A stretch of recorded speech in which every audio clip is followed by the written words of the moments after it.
Welcome back to Nightly Nonsense.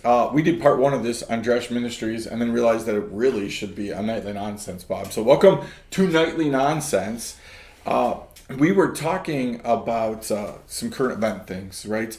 And one of the things that you said was about, I'm not going to quote you exactly, like things should cost us physically, right? And we're living in a church world where we don't want it to cost us physically. And we were talking about earlier about Romans 12 and whether that's a physical sacrifice, whether that's a spiritual sacrifice, a heart sacrifice. And you said, can it be all of the above? And the answer is, yeah, it should be all of the above. It should right? be all of the above, yeah. But we live in this world where the idea of physical sacrifice to get spiritual things, gone are the tenets of fasting. Not totally gone, but there's very few people that fast and fast for other people. We might fast for ourselves and for something that we want, but we don't believe that, right? But if going to church on a Sunday morning, right?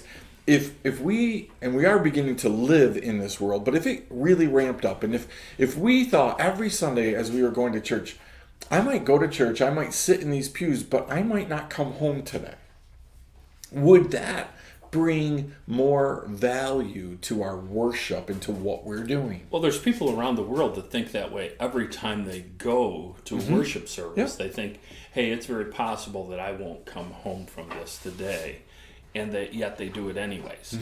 It shouldn't affect the way we think about our worship, our spiritual sacrifice. But unfortunately it does, especially in our culture today. I'm a unusual pastor in the fact that I think part of the job of the shepherd is to protect the sheep. Right. And we're going to do that. You know, David says, thy rod and thy staff, they comfort me. Well, the rod was a weapon, and it sometimes got used on the sheep to teach them a lesson. I think we forget about that balance. We like the whole staff to hook us and bring us back. But we don't like the whole idea of the rod of correction. You know, it's so funny. We were traveling through Michigan and got to see some longhorn cattle. But we went by this little place and they had a mama, a daddy, and a baby buffalo, right? And oh man, they were the cutest things. And of course, it got people just stopping. They got them right by the road. But this fence that they had, I'm looking at this because I'm always thinking on my little hobby farm, can I have a buffalo, right? The type of thing. And the answer to that is unequivocally, absolutely no. Nope, you cannot, Andy, right? But I look at this fence and it's this 6 foot tall fence. And then they have the old zoo fence. That's probably where they got it from. They put the bars like this, slanted in with more wire going across all the way up, probably another 3 feet, right? So nothing can jump out, right? But there's also this idea about nothing Can get in either, right? Like there's this protection, right? Absolutely. We want to protect you from what's in and from what's out. So we're talking about this whole idea of safe spaces, safe bubbles, all of this kind of stuff, right? And we create those kind of fences. We create that kind of stuff around us, right? But sometimes it actually keeps the people that we're supposed to be reaching out to, the things that we're supposed to do from coming in. So how do we find a balance, Bob? That's a really tough question. I want my church to be welcoming, that anybody, no matter how they're dressed, what they look like, how they feel, they can come into our church. Yep. But some of people that go to church are so rooted in you have to look this way, you have to act this way, you have to... We're supposed to be light in the middle of a dark place. And how do we do that? How do we exemplify that? Right on the front of our building it says, come as you are. Yeah. I don't care the way you're dressed. Okay, as long as it's modestly, come and see us. Okay, so let me stop you there and ask you. That's great. Put that on the church. Sounds like a really good Christianese thing to say. Do the people in your church exemplify what's on the front of your church? Some of them, yes, absolutely. Now I get it. There's this old feeling that you ought to give your best to God. And I get that. And I try and dress in a way that's kind of halfway between. Some people would see you with a tie on and they say, oh, I could never go to that church if I had to wear it. Well, you don't have to wear a tie. Yeah. I do it out of respect to the older generation that comes in wearing a suit coat and a tie. Yeah. But it's not about the clothes. Yeah. It really is not about the clothes. It's about gathering together and worshiping Jesus Christ in the best way that we can. So many of these roadblocks that we put up in the way need to be torn down. So again, I've got a bazillion and one questions. So this isn't going to be a 2-part thing, right? But you're on a first kind of responders team, right? You respond and help out people as they're responding, right? Which is an unbelievable ministry that you need to unpack somewhere on here that people understand, because realistically, that's what we ought to be as a church. Right. I agree with you, and I've preached the message that we need to be, as Christians, we need to be the paramedics out there administering first aid.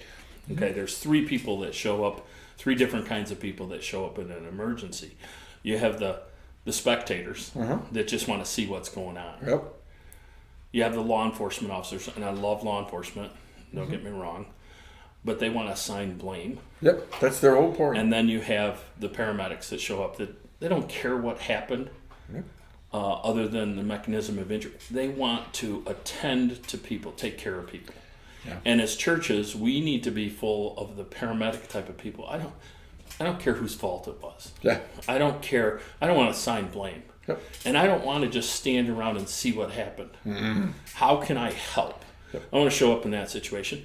And you talked about my fire service. I have 38 years in the fire service, and just a couple years ago I became the chaplain for the county fire service. And one of my duties as the chaplain in the county fire service is to be part of the critical incident stress management team. Right. So when a fire department goes out and they see this horrific event and it affects people, we get to go out and we get to talk to them about what they've seen. Amen. And as a professional paramedic for 20 years, I've probably seen worse. And how do we handle that? Yep. And as the chaplain, I can inject light into dark situations. And that's really why I'm there, to recover the spiritual aspect, because we're affected we're affected mentally, we're affected physically, and we're affected spiritually when we see these things. I love the imagery. So immediately makes me with an object lesson, right? The problem with buildings like this, right, is that the light in this building is imitation light. It's not sunlight. It's not real light. It's man-made light, right? And the problem in some of our bubbles is we have this man-made light that's lighting up our bubble, that's lighting up our little world that we created. And there's a lot of it makes sense to me in that light. And every once in a while, God, I think, allows bubbles to be burst so that real light, a sliver of the light of Jesus Christ, gets shined into these incidences. These are horrific things and they affect people, but we can't forget the spiritual side of the effect on us. Okay, it's wearing seeing senseless violence and young people dying in front of us, and that can affect you over a long period of time. And I felt like I was relieved from a whole bunch of that when I got saved. And as I deal with the aftermath of some of those things, God keeps shining light in dark places, and we're trying to do that too. It's funny because there's this constant battle, right? And darkness is constantly trying to overtake the light, get us to dim our light, right? And God's constantly trying to shine light into the darkness. And I think we have this misconception that God would never call the light of the world to go into dark places. We avoid dark places. We've allowed dark places to exist. If I was being super honest, I would say to you, in some degrees, I think that's what's happened like in our county, right? That we're just trying to create this imitation light in places, and God doesn't want that. God wants the light of the world, and sometimes He breaks through and says, "Here's what's really going on, and I want to bring real light to this situation." Right, and I knew of a handful of ministers who were gathering on a pretty regular basis.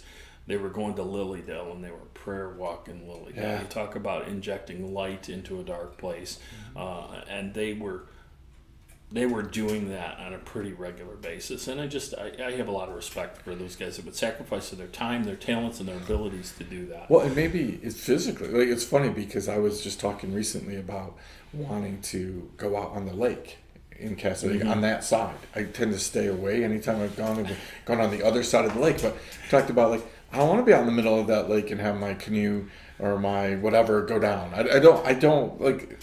That goes back to the beginning when we said that, you know what, sometimes God would call us to do things that might cost us physically.